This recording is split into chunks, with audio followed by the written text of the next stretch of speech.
Hey guys, കഴിഞ്ഞ ദിവസം ജർമ്മനിയുടെ യൂറോ കപ്പ് മാച്ച് ഉണ്ടായിരുന്ന ദിവസം ഞങ്ങളെല്ലാവരോട് കളി കാണാൻ പോയിരുന്നു. നമ്മുടെ നാട്ടിലെ പോലെ ജർമ്മനിയിലും ഓപ്പൺ ഗ്രൗണ്ടുകളിൽ പല സ്ഥലത്തായിട്ട് വലിയ ഡിസ്പ്ലേ ഒക്കെ വെച്ചിട്ട് കളി വെക്കാറുണ്ട്. നമ്മുടെ നാട്ടിൽ കൂട്ടുകാരോടൊപ്പം ഇരുന്നിട്ട് കളി കാണുന്ന വൈബൊന്നും കിട്ടിയില്ലെങ്കിലും അത്യാവശ്യം പൊളിക്കാനുള്ള സംഭവമൊക്കെ ഇവിടെ സെറ്റ് ചെയ്യാറുണ്ട്.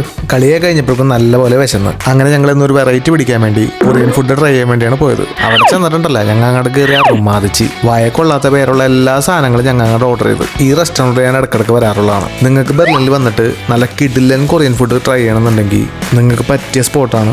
എന്തായാലും ട്രൈ ചെയ്തോ, ഫുൾ ഗ്യാരണ്ടി. ഈ കൊറിയൻ ഫുഡിലെ ഏറ്റവും ഹൈലൈറ്റ് സാധനം ഈ ഗ്രിൽഡ് ചിക്കനും ബീഫുമാണ്. ഇത് നമ്മൾ ഇരുന്ന് കഴിക്കുന്ന ടേബിളിൽ വെച്ചിട്ട് തന്നെയാണ് ഗ്രില്ല് ചെയ്ത് കുക്ക് ചെയ്ത് തരുന്നത്. ഈ ബീഫ് രാമൻ എന്നുള്ള ഡിഷ് ഞങ്ങൾക്ക് ആർക്കും ഇഷ്ടപ്പെട്ടില്ല കേട്ടോ. നിങ്ങൾ ദയവായി അത് ഓർഡർ ചെയ്യരുത്. ഇവിടുന്ന് മസ്റ്റ് ട്രൈ ആയിട്ട് ഞാൻ സജസ്റ്റ് ചെയ്യുന്നത് ഈ ബിബിംബാപ്പ്. അത് ചിക്കനും ബീഫും ടോഫും അവൈലബിൾ ആണ്. അതുപോലെ തന്നെ ക്രിസ്പി ചിക്കൻ, പിന്നെ ഗ്രിൽഡ് ബീഫും ഗ്രിൽഡ് ചിക്കനും. അപ്പോൾ ബെർലിനിലുള്ളവരെല്ലാവരും അവിടെ പോയി ഒന്ന് കഴിച്ചു നോക്കുക. അപ്പോൾ അടുത്തോടെ കാണുന്നവരെ ചൂസ്.